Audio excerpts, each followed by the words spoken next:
Të nderuar miq të emisionit tim Sokolteriade midis rreshtave. Fillojmë emisionin e ri të fundjavës.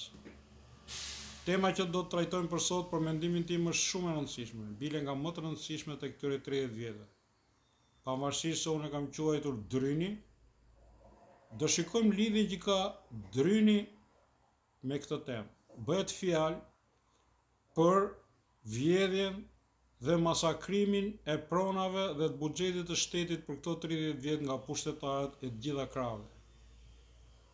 Përveç të tjerave, kemi një qëndrim totalisht të papërgjegjshëm dhe fyes për inteligjencën tonë nga kryeministri Edi Rama, i cili disa herë ka deklaruar se bashkëpunëtorët e tij më të afërt, duke filluar nga zëvendës kryeministri, ministra, deputet dhe kryetar bashkisht të zgjedhur direkt nga ai, i kanë ngrënë molle, dardha e fiqe mbrapa krahëve. Me fjalë, ai nuk di gjë për vjedhjet gati miliarda dollarëshe të buxhetit të shtetit, të pronave të shtetit dhe të parave tona në përfundim.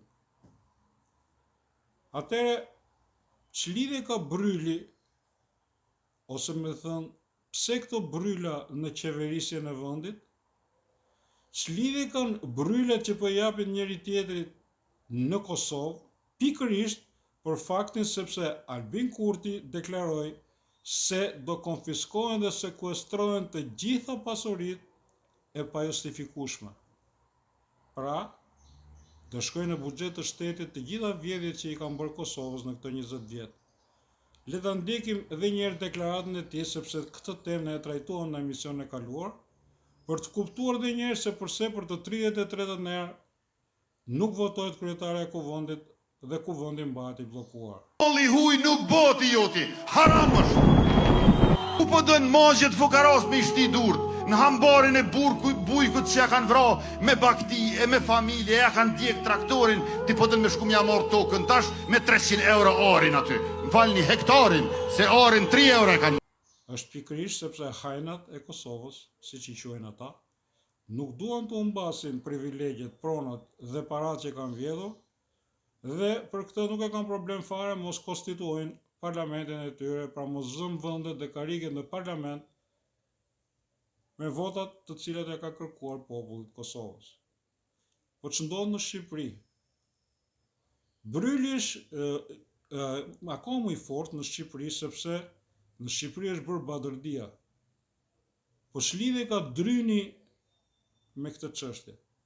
Është një histori e ime personale për t'ju treguar se në shtet, sado i shpartalluar të jetë ai, asgjë nuk humbet nëse ti ke dëshirën për ta gjetur dhe për ta trajtuar. Kur kalova në vitin 92 nga radio në televizion, bëra edhe dorëzimin e materialeve që kisha për atë inventarit. Nuk ka pasur, besoj, situatë më të vështirë, më të shpartalluar se shteti shqiptar i vitit 92 kur ndroheshin sistemet. E megjithatë, në vitin 93, financierja që kishin bërë bashkë inventarin, më thot, Sokol, të mungon një dryn të cilin e ke pasur në inventar kur ishe në radio.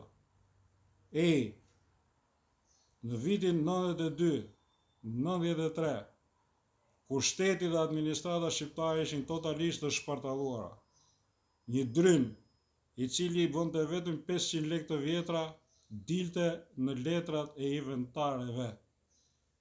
Tani si mund të pretendojë Edi Rama në vitin 2025, kur ai di se ç'ndodh në çdo familje shqiptare me anë të patronazhistëve, me anë të sistemeve të identifikimit të cilat sot janë nga më të sofistikuara. Nuk e di ai se çfarë bëjnë bashkëpunëtorët e tij, të cilët janë ata që kanë vjedhur dhe ke trajtuar në mënyrën më barbare pronat e shtetit, buxhetin e shtetit dhe gjithçka që i përket shtetit. Është pikërisht, përveç të tjerave, dhe një çështje morale dhe dinjiteti nga vetë Edi Rama për të kërkuar sekuestrimin dhe konfiskimin e të gjitha pronave dhe pasurive të bashkëpunëtorëve të zgjedhur prej tij, në qoftë se ai pretendon se me të vërtet nuk ka ditur gjë se çfarë bëjnë ata. Megjithëse kjo është naive dhe qesharake për inteligjencën nënmesatare. Megjithatë, në asnjëherë nuk kemi dëgjuar në këto 13 vjet, dhe sidomos vitet e fundit, që ai të ketë deklaruar një diçka të tillë. Të bëjë një ligj, megjithëse mundësitë politike i ka, fuqitë politike i ka 83 tashmë ulse në parlament, së bashku me PSD-n dhe 3 të tjera, pra nuk e pengon asgjë për ta bërë ligjin për konfiskimin e pasurive të paluajtshme dhe të parave të pajustifikuara. Të shikojmë, mirupafshim. Let's go. Yeah, spring in my step, got no regret. All eyes on me now, 'cause you ain't seen nothing yet. Ooh la la, ooh la la, ooh la la.